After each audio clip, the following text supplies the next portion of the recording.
Have you ever decided to create or find a model in which every aspect and level of the world is displayed? Is it even possible? What is the relationship of the world with reality? Does the world constitute reality, or is it something between reality and nothingness? Is it even reasonable to seek this reality in a particular science or subject? If not, how can we find the connections between different sciences and beings? Do we need to be a polymath or know everything? Which subjects are more rudimentary and basic?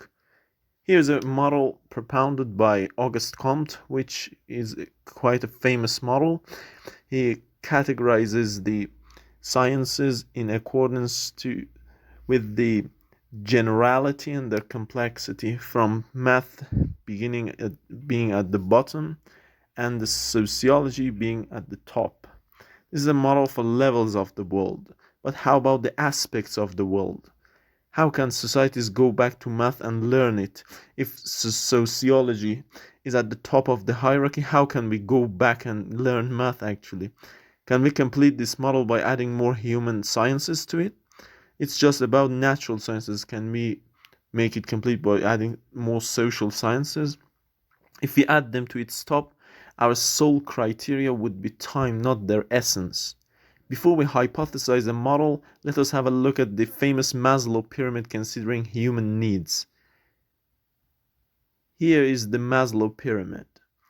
It starts from our physiological needs, then safety needs, then sociological needs, then esteem needs, and then self-actualization.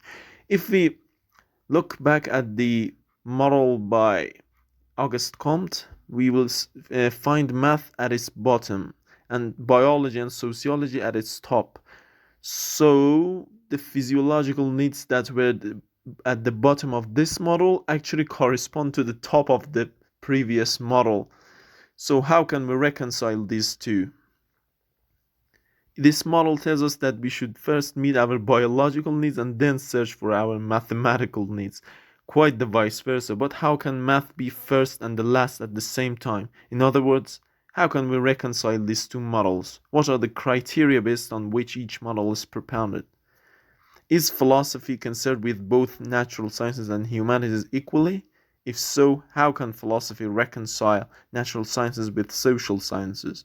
Is it even possible for philosophy to give us a unified theory of everything from existence to non-existence?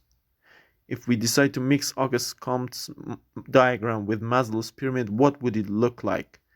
In that new model, the top of Maslow's pyramid should kind of correspond to the bottom of Comte's model.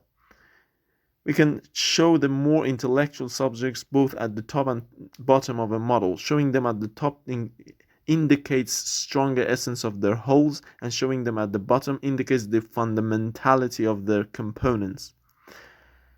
Thank you.